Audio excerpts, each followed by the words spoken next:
Hello everybody, welcome to Snyder's Inc. And today we've got a new video. This might be the start of a series. I don't really know. I haven't decided yet. It depends.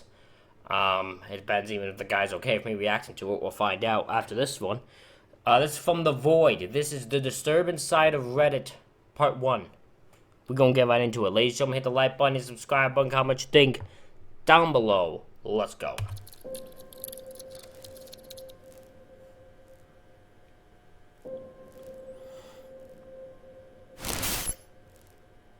Since its inception in 2005, Reddit continues to be an online platform dedicated to creating communities for like-minded people. Known as subreddits, these hubs focus on particular topics such as adorable animals, wholesome memes, or general discussions on hobbies and interests. But amidst these communities exists a dark underbelly. From subreddits to posts to specific users, Reddit has become home to some of the worst content available on the surface web. So join me as we peer into the abyss and uncover some of the most disturbing things to ever grace the internet. Welcome to the disturbing side of Reddit.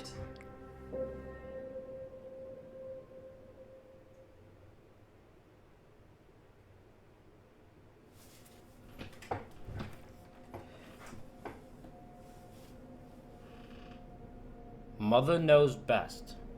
The subreddit r/JustKnowMill is a community of people who do not get along with their mothers. Users visit for support, advice, or to simply vent their frustration along others experiencing similar issues. One such user, named F Your Coconut, did just that. Except, her post wasn't about wedding disagreements or surprise visits to the family home. Her post was much worse. It reads as follows. My dear husband got married in 2002 and had our son 10 months later in the same year. In May 2004, we welcomed our twin girls. My family was beautiful. Every time I took a picture of us, we looked like the families in the stock photos you can Google for. My dear husband is an engineer and I'm a college professor. We had a nice house in the city. Our children were healthy and happy. We even had a golden retriever named Argo, as if we weren't the picture of familial happiness as is. I can no longer look at the pictures of us because it makes me too angry to. When my twin girls were born, we had no issues in the hospital. They were born right on their due date, latched perfectly, and passed all their postnatal tests with stellar stats.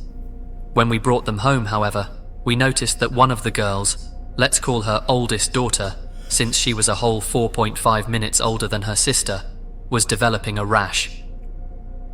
I hadn't really dealt with allergies in kids, since my son didn't have them, and neither did any child or adult in my entire family. I wasn't sure what it was. I thought that maybe she just had sensitive skin like me. I can't tolerate certain fabrics because I have very dry skin, and I'll often break out in rashes if my skin decides that it doesn't like something. So I stopped using fabric softener on all the clothes. I bought the nicest, most comfortable bedding and clothes. At one point, I even made her clothes myself, in the fear that maybe something in the manufacturing process was upsetting my oldest daughter. Okay, so this is involving allergies. Obviously, it involves the mother-in-law. I'm so curious what this twist is. We went to the doctor. It might not be a twist. It might have been that no one knows what the thing is. It just revealed that she died, like she gets very bad reaction or dies or something. Several times, and they knew that she was having an allergic reaction to something. But every test came back negative, and we couldn't figure out what it was. It took 3 more months to figure it out. During that time, her allergic reactions got more and more severe. At one point, she was the only baby in the history of the hospital who had to be kept in a clean room because she seemed to have a reaction the minute she left. When that happened, we began an elimination therapy that would rival the lifestyle of Buddhist monks. My husband moved our son and youngest daughter in with his parents because we needed to eliminate everything from our routine to figure out what was causing the reaction in our oldest daughter. At one point, she was the only baby in the history of the hospital who had to be kept in a clean room because she seemed to have a reaction the minute she left. When that happened, we began an elimination therapy that would rival the lifestyle of Buddhist monks. Why did you, why are you repeating this part? My husband moved our son and youngest daughter in with his parents because we needed to eliminate everything from our routine to figure out what was causing the reaction in our oldest daughter. You see, I come from a culture that uses coconut almost religiously. It's in our cooking, we break a coconut open at religious events, it's used in almost all sweets, it's in everything. The reason I was laughing was because of how much I hated one particular use for coconut. When I was a kid, pretty much up until I was in the 8th class, my mother would put coconut oil in my hair all the time. It looked greasy as hell, I hated it, and once I was old enough to start doing my own hair, I never put that stuff in my hair again. I was laughing so hard because of course I had a daughter with a severe allergy to the one thing I hated my entire life. We had a lot of fun telling people about her allergy, and everyone laughed because they all knew about my hatred for coconut oil. We told my mother, and she laughed as well. She made jokes about how my baby must have heard me talking about my hatred for coconut oil while she was still cooking inside me, and decided that she needed to hate it too. We all had a good laugh and left it at that. Or so I thought. My mother and I have always had a Wait a minute. Hold on. I got a guess. I just had a guess of what might be happening. What might happen? The problem is now if what I think happens, the mother should be in jail. If what I think happens, the mother should be in jail. Okay? Because now, listening to this part, what I've heard, the mother has to use the coconut hair, right? The coconut oil in the hair, right? Because that's what she does, right? Yeah. Put coconut oil. She has to do that to the daughter that has the coconut allergy. And if she does that, knowing that a kid's allergic to coconut, you should, and if that kid has AIDS, you should be in jail. If anything bad happens to that child, they should be in jail. Because there's no way that's an accident. Contentious relationship at best. We got along well enough, but we disagreed vehemently on certain topics. She wanted a traditional daughter who would be religious, get her MRS degree, marry a man that she and my father picked out, common where I'm from, have 2 kids, a house in the suburbs near her, and be a stay-at-home mum like her. I'm not religious in the slightest. I got 2 undergraduate degrees, went on to get a master's, and a PhD, didn't get married until 27, late in my culture. And I married a man who was the polar opposite of what my parents wanted. As if this wasn't enough, I was a working mum who didn't need her to babysit since my husband and I made more than enough for a part-time nanny. Essentially, the best way I can summarize our relationship is by saying that she was very proud of me and loved to talk about my accomplishments, but I could always tell that she wished I was something else. We have a fair amount of safe topics that we can talk about, but I could never discuss anything too serious with her, such as politics or my career. Not because she'd get mad at me, but more so because she just wasn't interested, and I hate getting into conversations where I'm passionate about something, but the other person could care less. As far as raising my kids, my mother was a just yes 99.9% of the time. She was hands-off and respected all of my decisions, even if she didn't like them sometimes. For example, I chose not to raise my kids religiously, but I still took them to community events so they could understand their roots, and my mother never pushed them to pray. The only thing she continually got on my case about was the coconut oil thing. Woman. Mother. Her child is allergic to coconut. She can't have it in her fucking hair. She literally can't have it in her hair. It could cause a bad reaction. What is wrong with you? Why are you trying to push this? You see, my girls has very textured and curly hair. We don't really know where they got it from, considering my husband and I have pin straight hair that won't even hold a paperclip in it without slipping. I loved it. It was a little on the rough side, and my mother always insisted that a little bit of oil would make the curls soft and more defined. I always said no. Sure, we could have used a different type of oil, but my girls were still so young, and the allergy process had made me terrified of incorporating new things into their routine. I made sure I explained why to my mum too. She remembered what we'd gone through with my oldest daughter and her allergy. She brought me food and clothes at the hospitals more than a few times. She helped me move all of my furniture and clothes out of my house when I was eliminating every possible source of allergen. She taught me how to cook from scratch when I was eliminating certain foods from the kids' diet. She knew everything about my oldest daughter's struggle. To this day, I cannot understand how she did what happened next. I was giving a midterm that day to my students, and I had to be at my research lab late that night. My dear husband was away at some conference, and our nanny was down with the flu, so she couldn't watch the kids that day. So I had my mum come take them for the day. My son was almost 3 years old, and the girls were a year and a half. Sorry, I was gonna mute, but I didn't get to in time. Old. Overnight visits with my parents weren't exactly common, but they weren't unusual either. They had always come back from these visits very happy and well taken care of, so I had no second thoughts about leaving them with my parents. They spoke to me on the phone after their lunch, and then, around 5 p.m, we video chatted. The kids were all so happy and healthy. I got home around 10:30 p.m. that night and called my mum to see if the kids were up by any chance, and I could say goodnight. I missed the kids by about 20 minutes, they'd already gone to bed. So I talked to my mum for a little bit, but she's a pretty early sleeper too, so we hung up and went to bed. I woke up around 5 a.m. the next morning to go pick up my husband from the airport at 6. We were going to get breakfast together and then go pick up the kids. I picked up my dear husband, and neither one of us was very hungry yet, so we thought it'd be a nice treat to pick up the kids first and go to breakfast/brunch with my parents. We got to my parents' house at 7:45 a.m. My parents weren't there. My son was at the neighbor's house and ran outside with the neighbor as soon as he saw his daddy and I pull up. He was hysterical and crying, and I couldn't calm him down. My blood pressure was rising because now I'm thinking that something horrible had happened to my parents. My neighbor tells me that she isn't sure what's happening, but there was an ambulance at my parents' house at 6 a.m, and my dad had run over and woken them up to see if they could watch my son for a few hours until he got back. Of course, they'd said yes.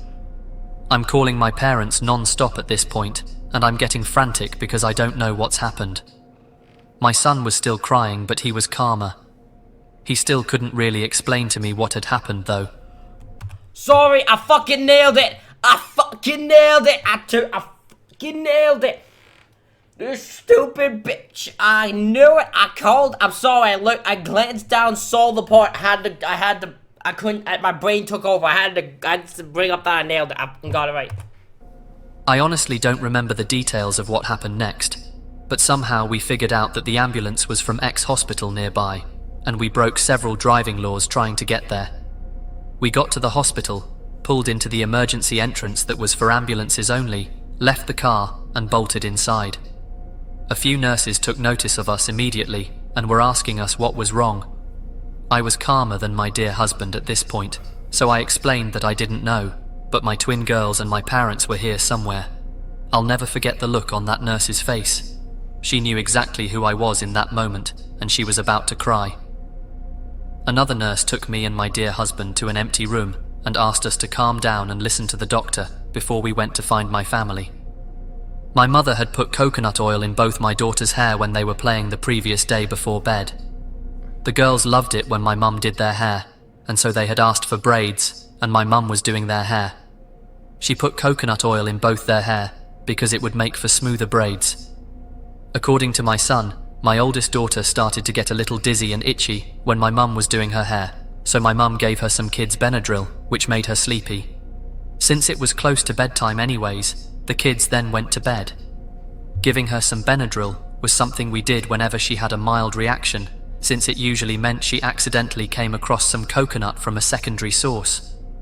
We also showered her from head to toe, immediately, to erase any lingering traces of it. My mother simply gave her some Benadryl and kept the coconut oil in her hair and put her to effing sleep. The Benadryl made her sleepy and unable to wake up or be conscious enough to wake up her brother or cry. She vomited in her sleep, and the rash spread all over. Her little body was swollen to twice the size. She had asphyxiated in her sleep. She died painfully and slowly in the early hours of the morning. Put that woman to fucking jail. Bring this woman to jail. This woman should be in jail, that mother. She knew better. She fucking knew. That's all it would be to me. You knew what could happen. You knew of the allergy and you still didn't care. My mother had found her when she went to check on the kids in the morning around 7 a.m. She was already dead by then. My mother screamed, called for my dad, and that's when they'd gone to the hospital. My dad hadn't known about the coconut oil until my mum explained, and to this day, I've never seen my father so angry.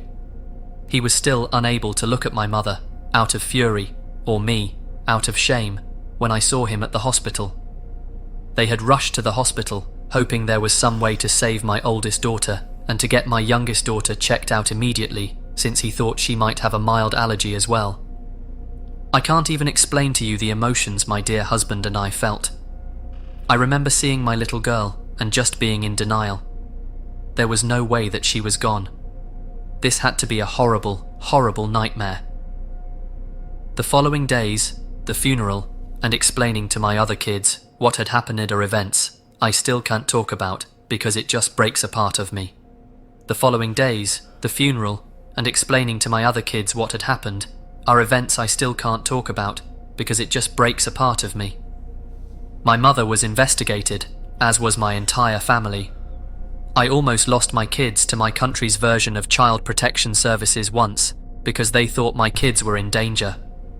My dear husband and I had to fight tooth and nail to show that uprooting them during this time would be the worst thing for them at the moment. My mother was never arrested. How? How was she never arrested? How could they say this was anything but, like, some form of negligent manslaughter? Because this couldn't have been an accident. It's not like you didn't know. That's what makes it so that's why I can't look at this as an accident. She knew that she was allergic to coconut. And still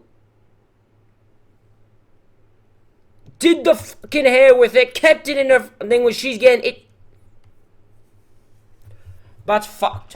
My father did leave her, though they're not officially divorced. The majority of my mother's family refuse to speak to her, and the few that do speak to her only do so on a limited basis. She currently lives on her own in a small town, and every couple months I'll get a call from her telling me how sorry she is and how she just wasn't thinking, and can I please find a way to forgive her. She wants to come see me. The only thing I can find to ever say to her is, "You can come see me when you bring my daughter with you." Ooh, that's cold, but the mother deserves it. That's an evil shit. Those last words are just incredibly haunting. As I read through this heartbreaking account, I couldn't help but feel a profound sense of empathy for the family. Yeah. The anguish they must have endured, the relentless torment of what-ifs echoing in their minds every single day. She concludes her post with the following. "It's been 13 years. My oldest son just got his license this year, and my youngest daughter is going to start high school soon. Both of them are healthy, and they're turning into amazing adults, but neither one has been the same since my oldest daughter passed. My oldest son is extremely protective of his younger sister and doesn't allow anyone to breathe rudely in his presence. My younger daughter used to be so bubbly and such a talkative little child, but she's quiet now. When she does speak, it takes some effort to hear her because she's so quiet. She told me a few years ago that she knows she was only a baby when it happened, but she feels incomplete all the time, like a part of her is missing. I didn't know what to say to her. If it weren't for my dear husband, I don't think I could have ever recovered from the loss of my daughter. We have helped each other through the loss. It's taken over a decade of therapy to even get to this point. I don't know what I expect to get out of typing all of this out, but I've seen how much comfort this subreddit brings other posters, so hopefully I find some of the same peace.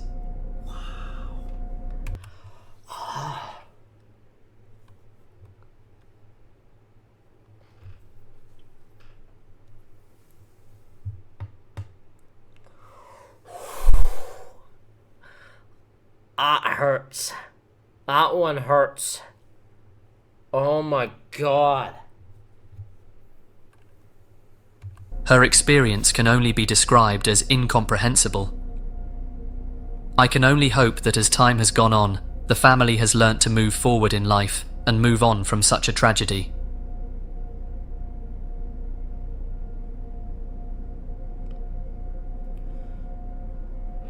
Born evil. The next story was posted into r/confessions, a subreddit dedicated to those wanting to share stories and incidents that up until now have been too scared to do so. The following comes from a father recounting a shocking story involving his wife, daughter and son. My son was very troubled. Very troubled. If you have seen the movie We Need to Talk About Kevin, it will really help to understand what I'm talking about, because I swear to God, when I watched that film, I thought I was watching a documentary of my life. I felt like the writer must have had cameras hidden in my damn house. That's how accurate it was. The only difference is that in the movie, the boy appears normal to his father and only reveals his true nature to his mother. With my son, he didn't have that mask. His insane behavior was the same with everyone. From the day he was born, my son just came out wrong. He was planned. My wife and I tried to get pregnant and were ecstatic when he was born. He was wanted and loved. We showered affection on him and really tried to give him a happy childhood. But from the day we brought him home from the hospital, he was miserable. He cried for 13 months straight. I'm not exaggerating. 13 months without a break. He cried until he had no voice left and kept crying. You could see his little face scrunched up and no sound coming out. Totally hoarse. There were times he would literally be crying in his sleep. I've never seen or heard of any other kid able to do that. We brought him to doctors, specialists, tried changing his diet, held him, rocked him, toys, swaddling, music, mobiles, everything we could think of. Nothing worked. 13 months of grating, grinding, no sleep hell.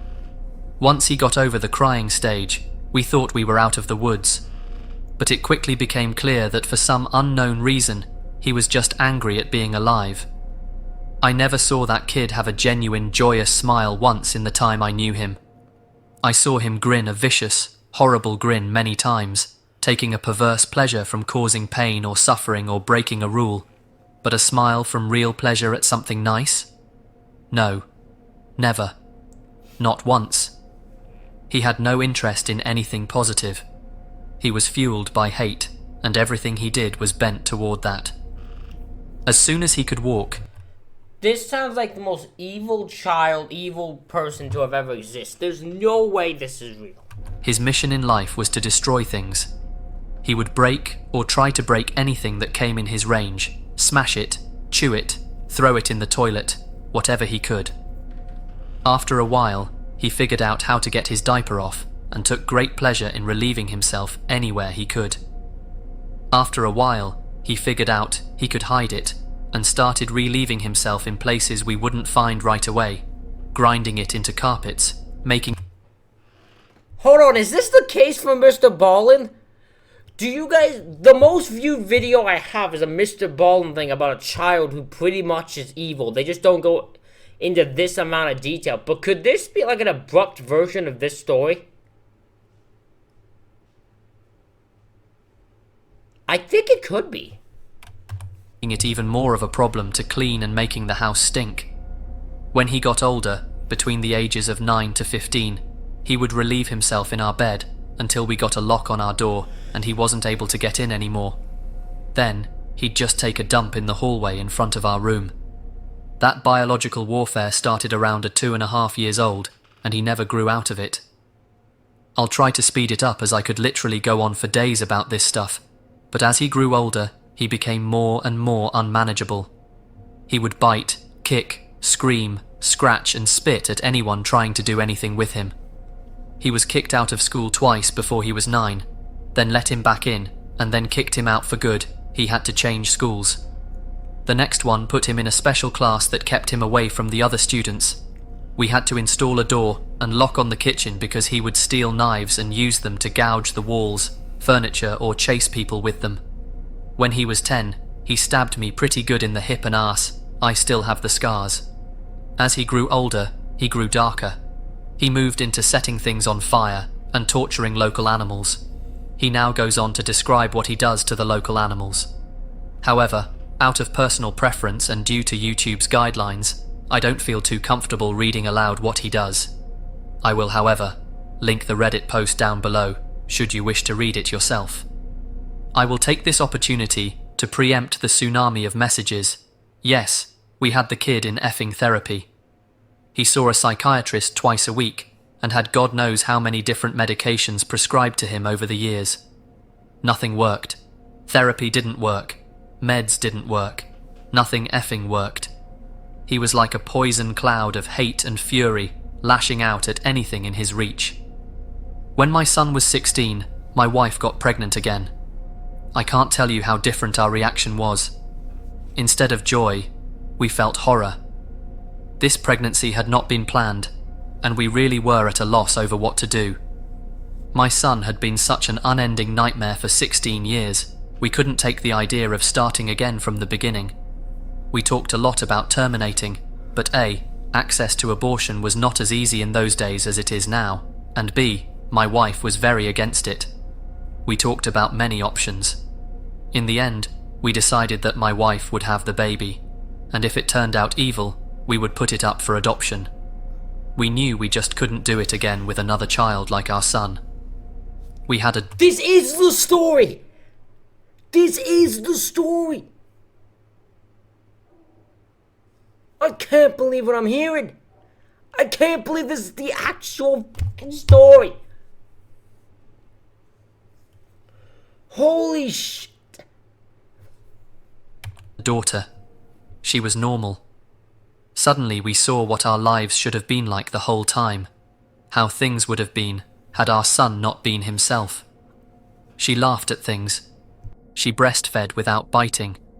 She didn't have teeth yet anyway, but you could tell she was just trying to eat, not tear her mum's breast off.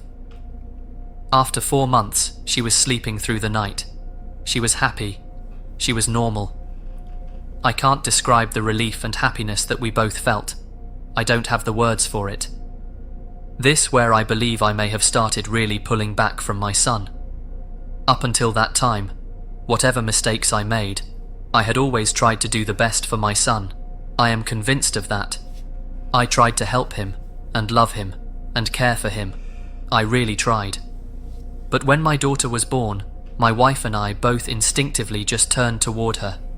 She became our You've been dealing with a nightmare for 16 years. I'm pretty sure there's people who would have given up way before then at this point. focus, not from malice, but just because she was so much easier. She was so happy and sweet. Every moment we were with her was like magic. I understand this was wrong, but we honestly couldn't help it. I don't have a better explanation than that. My son hadn't given a crap about my wife being pregnant. I honestly don't know if he really understood it. But when we brought our daughter home, he started acting out even more. I didn't think it was possible, but he took it up another notch. At this time he was 17, and we were having blowout screaming matches daily. Usually after we fought, he would storm out of the house and disappear for hours at a time, or come back the next morning. It was a relief. I started to actually look forward to our fights, because it would get him away from us for a while. After the birth of our daughter, my relationship with my son was almost entirely gone. Our only real interactions were screaming at each other. My wife was even worse with him. She just had nothing left. By that time, if our son even came into the same room as her, she would just stop whatever she was doing and start screaming, "Get the heck away from me! Get away! Get the heck out!" Until he left. He started spending more and more time out of the house, which was a blessing for us. I have no idea what he got up to out in the world, but we were just happy it wasn't being inflicted on us. As a consequence of our son's behaviour, we had invested heavily in locks around our house. All of the cheap, thin interior doors in our home had been replaced with thick, dense wood doors that couldn't be kicked through, equipped with keyed locks that my wife and I carried keys to. I know it sounds extreme, but locks and heavy doors were the best way we had found to create safe spaces from him. And again, before I am inundated with messages, I was not locking my son in rooms like a prisoner. He had free reign of the house and could come and go as he pleased. My wife and I would lock ourselves in rooms to protect ourselves from him. If anything, we were the prisoners in our own home. On the day in question, I had fought with my son in the morning, and he had left the house in a rage. My wife and I were enjoying some peace and quiet in the kitchen while our daughter napped in our bedroom. And then, my daughter began crying. Any parent who has young children can tell you, you get used to your child's cries and you can tell after a while what they need. They cry differently if they are hungry, or need changing, or are just restless and want to be held. Babies can communicate pretty well before they can speak. This cry was none of those things. This cry was terror. The second we heard it, my wife and I were both up out of our chairs and running to the room. The door was locked, of course, and it took a few seconds to get the right key and get it open. My son was in the room. We lived in a bungalow, and he had climbed in the window to get to her. He was standing over her crib with a steak knife in his hand. I have no idea. This is 100% that story. This is 100,000% that story. This story is crazy when I heard it then. It's crazy when I heard it now. I think there was part of me that thought this was fake then, because I remember there were people who would comment telling me how I don't understand how believable of a story this could be. I think my brain just can't fathom that there's a kid that can be born from the moment they were born to this point where they're just the most evil people. And I can't imagine a scenario where this is happening and you keep the kid around. I think by 16, if you're acting this way where I'm scared to be in my house from you, I'm kicking you the F out of my house. I'm telling you to get the F out of my house and do not come back. Where he got it. It wasn't one of ours. We controlled our knives very carefully and always kept them in locked drawers. I think he may have stolen it from one of our neighbours' houses. He had broken her skin twice already, once in the belly area and once on her arm. I could see blood running down. When I entered the room, he was dragging the back of the knife down her face, not cutting, almost tickling her with it, teasing her while she screamed. He looked up at us and smiled. Before I knew what I was doing, I was already moving, running to put myself between them. I didn't think about it, I just moved instinctively. Even with that, my wife got there faster. It was like a movie on fast forward. She got to our son and bashed his hand away, knocking the knife across the room, and then shoved him with her whole body weight so hard that he flew away from the crib and bounced off the wall. I picked up my daughter and held her while my wife screened us. I could see her shaking, almost convulsing. I can remember the smell of the room, the sound of my daughter screaming and wailing, the look on my son's face as he stood there. Just nothing. Blank. Dead. There was nothing in his eyes, no emotion. He looked like an alien to me. I watched my wife take a step toward him. I could have reached out and stopped her, but I didn't. She stepped forward again, very close to him. I could have stopped her again, but I didn't. She waited, looking at him for maybe 3 to 5 seconds without moving, and then she punched him in the face. Now, until this point, you may have been picturing my wife as a typical woman, small frame, dainty, delicate. This is not the case. My wife does have a small frame, but dainty and delicate she is not, never has been since I've known her. Since her early teens, my wife has been a boxer. MMA didn't exist back then, but karate and boxing were big in those days, and my wife was a very talented amateur. She was about 130 pounds, she carried a lot of muscle, and she knew how to punch. I had 70 pounds on her back then, and I have no doubt that in a real fight between me and her, she could have and would have pounded me flat. Neither of us had ever laid a hand on our son in anger before, but something broke in her that day, and all the years of anger and pain and sorrow and frustration just came pouring out. When she hit him, his head snapped back and blood started pouring out of his nose. He hardly reacted. He just looked at her with this shocked expression, like he didn't know how to process what had just happened. She waited another second, and then she hit him again. I could have reached out and stopped her. I could have dragged her out of the room, taken her away, calmed her. I didn't. I think the other part of the story that my brain doesn't fit, because in this vision in my head, the guy's the one doing it. Like, this in my head, because in my head, the father has enough of the fucking kid trying to actually kill his daughter and just beats the out of him. So the fact that it's the mom, I think, threw me off, and it's something from my heart, brain, the vision. I'm not saying it's not possible. That's why, again, people have told me this could be a real story. And I don't doubt it. I don't doubt there's people, it's just hard for my brain to fathom, that's all. I just stood there and watched while she systematically started to pound him to a pulp. Every time he brought his hands to cover one part, she would blast him somewhere else. Body, head, over and over. He started screaming, crying out, yelling for her to stop. It's the most genuine reaction I'd ever seen him have to anything in his whole life, but she wasn't stopping. I watched her ramping up, hitting harder, faster, working him like a heavy bag. He tried to swing at her, and she slipped him easily. She was on autopilot, sinking down into her training. I stood there watching for a minute. Then I turned my back on them and took my daughter out of the room. I brought my daughter to the kitchen and gave her a bath in the sink. I found that he had cut her a third time on the sole of her foot. All the cuts were superficial. I cleaned her up and held her until she calmed. I put polysporin and band-aids on her cuts. In our bedroom, I could hear my son screaming, calling my wife horrible names, telling her he would cut her head off and do her corpse. After a while, I didn't hear him saying anything anymore, didn't even hear him crying out.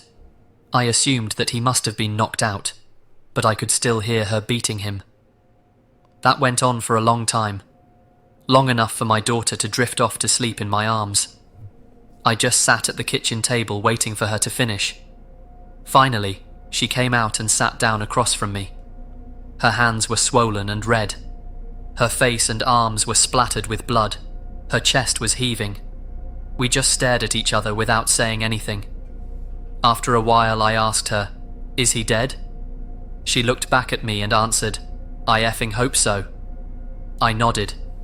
That was all there was to say about that. I understood how she felt perfectly. I felt the same. I didn't know what to do, so we just sat there waiting silently. Eventually, my wife started crying and went to go take a shower. I just stayed where I was holding our daughter. After a long while, I heard moaning and sobbing coming from our room. It turned out that my son wasn't dead.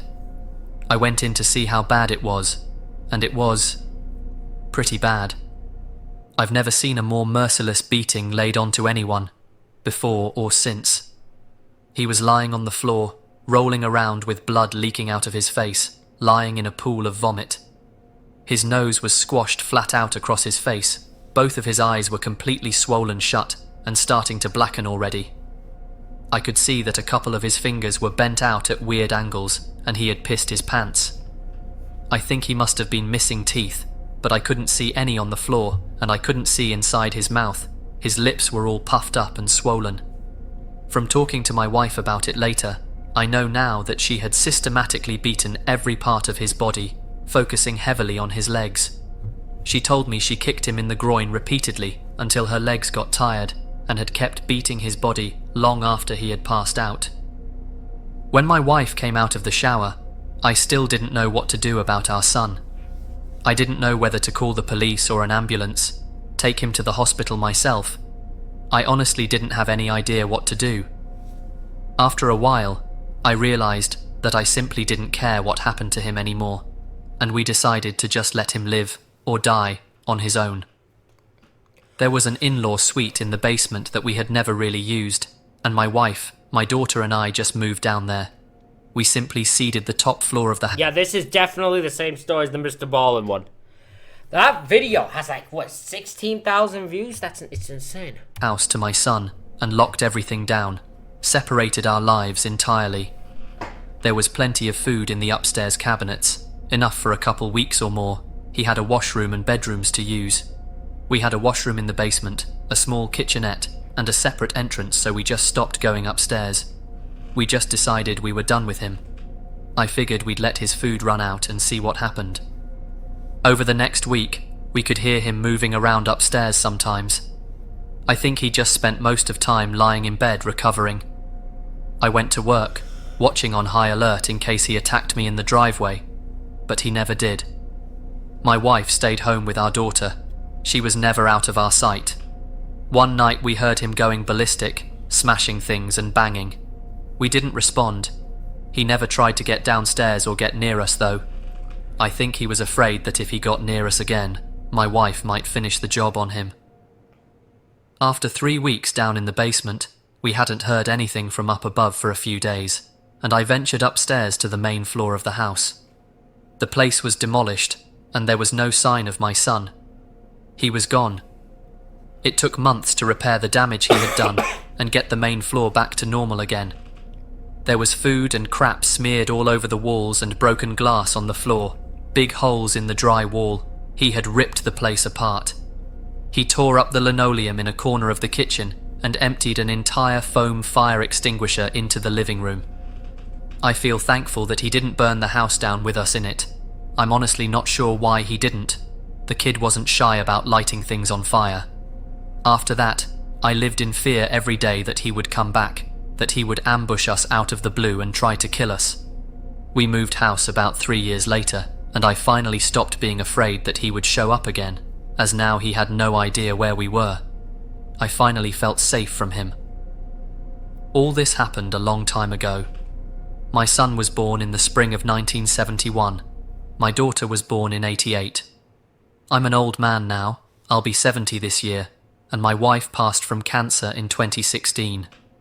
My daughter is 31 now. I moved in with her and her husband after my wife passed. So this was done in 2019? This post? Am I correct, I think? I've got 2 granddaughters, and they are the joy of my life. I see a therapist a couple times a month to talk about all this. I don't know where my son is. The last time I saw him was when he was lying on the floor of our bedroom, bleeding and smashed. I haven't heard from him since he left, more than 30 years now. I don't want to. I carry a lot of guilt from that time, and a lot of conflicted emotions. I didn't beat him myself, but I allowed him to be beaten, and I thought he deserved it. I was happy it happened. I didn't try to kill him, but I would have been happy if he died. I will say that I do hope he was able to overcome his demons and go live a normal life somewhere. If he wasn't able to do that, if he stayed the way he was, then I truly do hope someone out there killed him. When I knew him, he was a rabid dog, and whichever way it went, I just hope he isn't still out there hurting anyone else. It's impossible. This is some psychopathic crazy shit. That it's hard for me to believe still, I think, at the end of the day, to believe that's a true story. Not to feel a sense of shock and disbelief after reading this post. The level of suffering endured by this family is beyond comprehension. From the relentless crying of their son as a baby, to his escalating acts of violence and cruelty as he grew older, every detail is a testament to the sheer horror they faced daily. But amidst the horror, there's also a profound sense of sadness.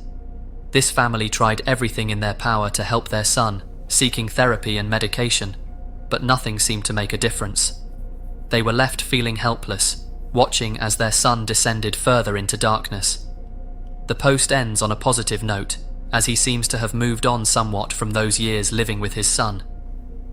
No parent should have to endure such pain and trauma, especially from their own son. And if their son is still alive, I really do hope he has found the help he so clearly needs. I would love to know what this son would be doing at this time frame if he was still alive. I'd love to know.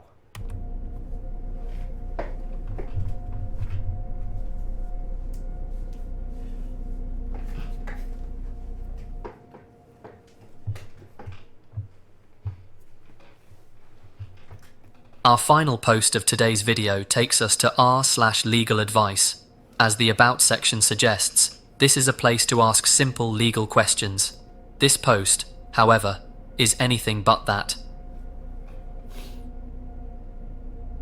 I'm 29 years old, happily married. My husband and I are college educated, have respectable, stable jobs, own a home. Wait a minute, I know this story. I reviewed this. Sorry. I reacted to a video on the channel that had this story in it. This story in it.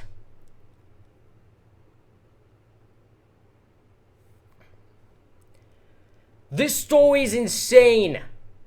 Absolutely insane. Home in a nice neighborhood. We're basically as prepared as anyone can be to start a family. I'm almost 9 months pregnant with our first child. The problem is that 11 years ago, when my husband was a freshman in college, he was arrested for possession of marijuana. It was a large enough amount that he was charged with a Class D felony. Our jurisdiction is very harsh regarding marijuana, but not intent to deal. He pleaded guilty and did his time and probation without a problem, passing every drug test along the way. He has not touched marijuana or any other illegal substance since, and we rarely even drink, and haven't at all in over a year.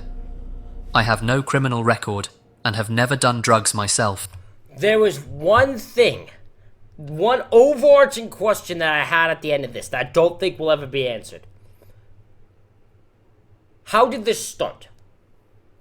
So, I'm gonna review, because unless he brings up comments, the reveal at the end, I'm trying not, I don't want to spoil it, but like there's this okay, I'll talk about the overarching question at the end once he reveals it.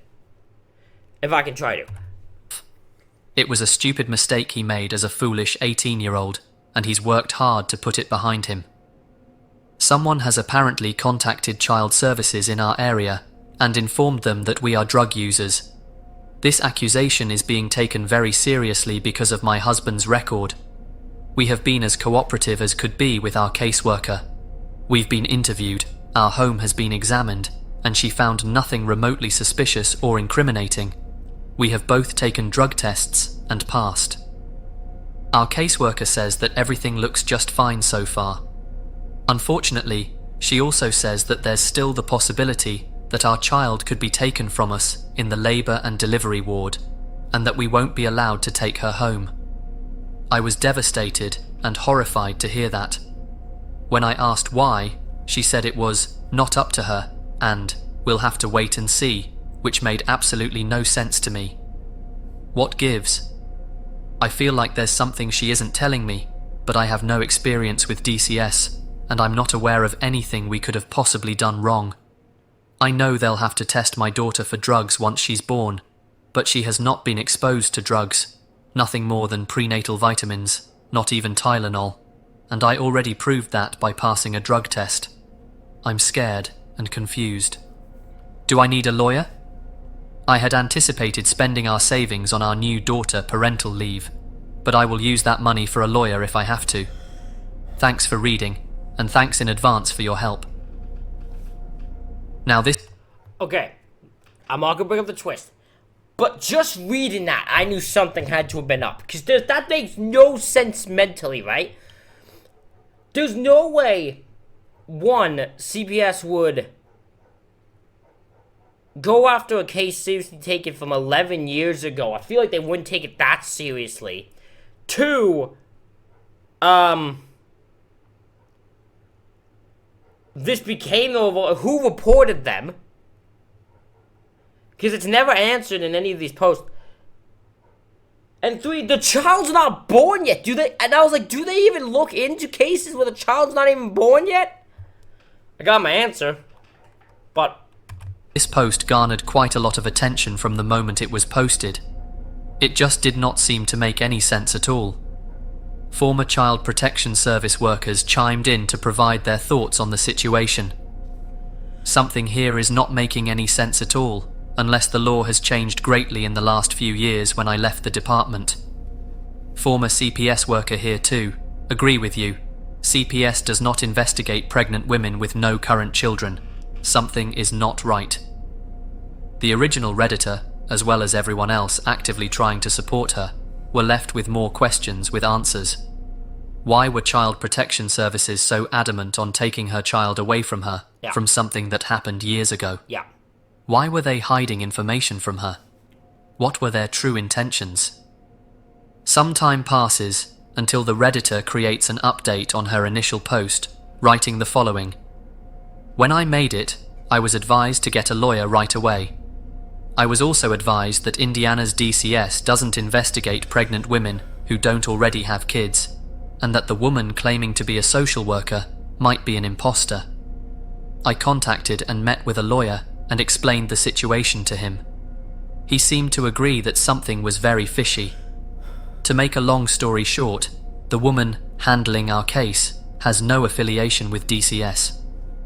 I'm still in complete shock. We went straight to the police. They're taking this very seriously.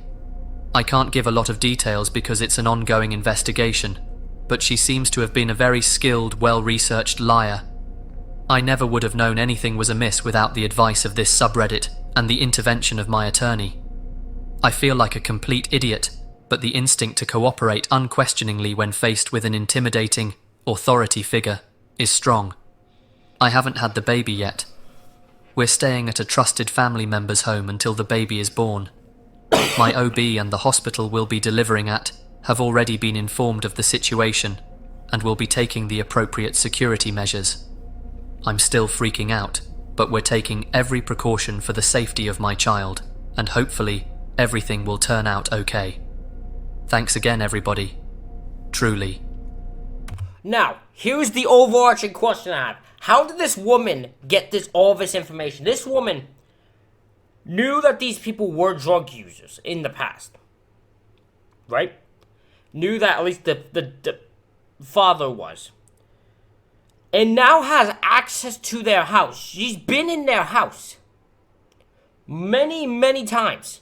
She had to take drug tests on them. She did a bunch of shit to continue this lie. All to fake being a worker so she could steal a child from... Like, that's insane. That's insane. What's weird is that the reason I feel like I believe this was because I've heard stories of this. And it's insane. This post in particular, I personally find to be so chilling. Yeah. This person wanted to steal a baby and had meticulously researched and sought out a plan to do it. And worst of all, we don't even know why they wanted to kidnap the child. Could it have been because they simply could not conceive one of their own? Or could their reasoning have been much, much sinister? It's been quite some time since this original post was uploaded, and unfortunately she has not since been back to provide a further update.